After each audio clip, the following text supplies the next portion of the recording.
And thank you for being here. We're going to be closing today's proceedings. A lot of very interesting exchanges. We are going to welcome Jean-Marie Cavada for the conclusion in a few minutes, but before that, let's listen to the message from Kerstin Jorna, who is the General Director of DG GROW in the European Commission. Mr. General Director, ladies and gentlemen, it is a great honor for me to close an intense day of proceedings and discussions and talking about the horizons and the current events today, and we have in the subject of intellectual property in Europe.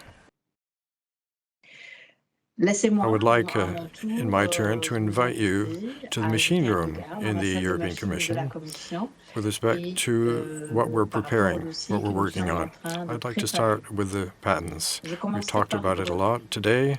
The success, after 40 years of negotiations and 10 years of implementation of the UPC, which will become a reality this year for our companies. Patents are extremely strategic and important. They're strategic because it's collateral that our companies will have to demand financing to accelerate their arrival on the market of their invention, and to have a patent that's easier to access, not too expensive, that can also be defended at a reasonable cost. This really constitutes a real asset for a company who wishes to protect their innovations, who have access to funding to bring their project to fruition. It's strategic not only for the company itself, or even just for Europe. It's strategic as well from the point of view of a certain number of other countries, and the proof of that is the strategy of China on intellectual property. Patents play a role of great importance when you talk about standards. The Commission just adopted their new strategy about normalization, standardization, and is certain that in a connected world, there is always a digital aspect as well as an object aspect. And the communication over the internet and with objects, connected objects, require standards. Often, these standards are based on patents, essentially, which are the key to success for many companies. Today, we observe that the cooperation between these two worlds, the world of standards and the world of intellectual property, is not always easy. And I'm afraid that we waste a lot of time by trying to get these two to cooperate.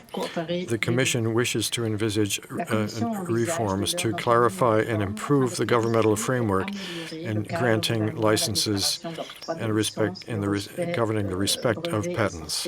I'm counting on you, all of the stakeholders in the world of intellectual property and the world of standards, so that we can move forward in the interest of promoting a better access to the market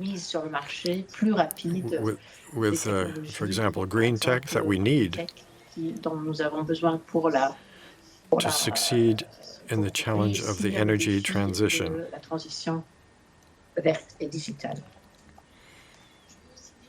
I'd also like to say a word about additional protection certificates. In the world of pharmaceuticals has never been as important as it is today. We see this every day. Nonetheless, we need to find the right balance between the conventions of innovation and the creation of an environment conducive to generic and biosimilar production in pharmaceuticals. This is the objective we'd like to have with the complementary protection certificates. These certificates are essential for the pharmaceutical industry and agrochemical industry. The creation of a UPC is very important in this area. And beyond that, this will provide more transparency and a more predictable environment when putting new products or generic medication on the market. Now, what about the INPI? Darren Tank has also spoken about this. This was a subject of debate. The initiatives that I just mentioned are the first milestone in a more harmonized law in Europe. This work of harmonization was obviously going to be done within the INPI. On this point, I'd like to congratulate Pascal for his recent appointment as director of the PFUE Group in INPI. I do not doubt that under your management, the harmonization of the laws will have a beautiful future. This is a very important issue for the European Union, and you can count on our support to make progress in these discussions.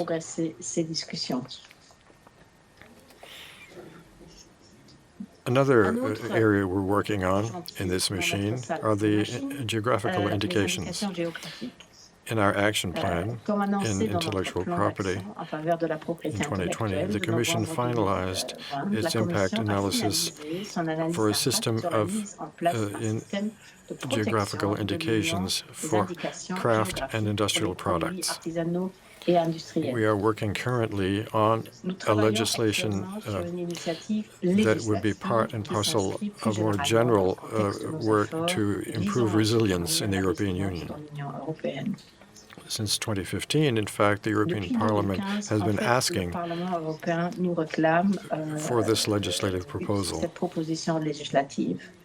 In 2021, there was a public inquiry on the European level, and that's demonstrated that the majority of respondents considered that the initiative on the scale of the Union was necessary. So several member states declared in June and October last year that they were favorable to creating an intellectual property protection system based on geographical indications to found a specific intellectual and other properties.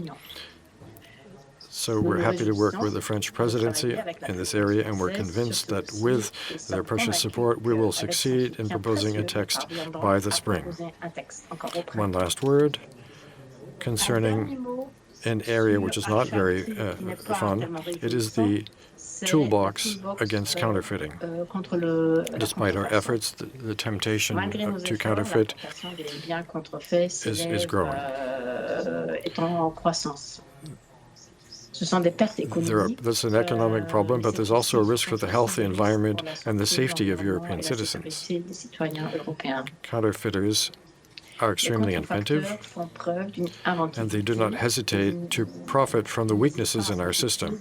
These weaknesses are the lack of cooperation between police authorities, customs authorities, and legal authorities. It's the absence of interoperability between the different systems and databases, and the lack of diligence of intermediaries who do not honor their legal obligations. So as to fight against these, the Commission is working on a toolbox to better fight against counterfeiting. This will be built on 4 areas: a clarification of the roles of each stakeholder, whether they be right holder or intermediary, a better collaboration between various players, but also between those players and the public authorities, and a better exchange of information, and lastly, an optimal use of new technologies to facilitate the struggle against counterfeiting. We just published a call for contribution in this area today, and I'd like to invite you to participate and give us your opinions, your expertise, and as well your expectations. As you can see, ladies and gentlemen, the agenda is full in terms of intellectual property.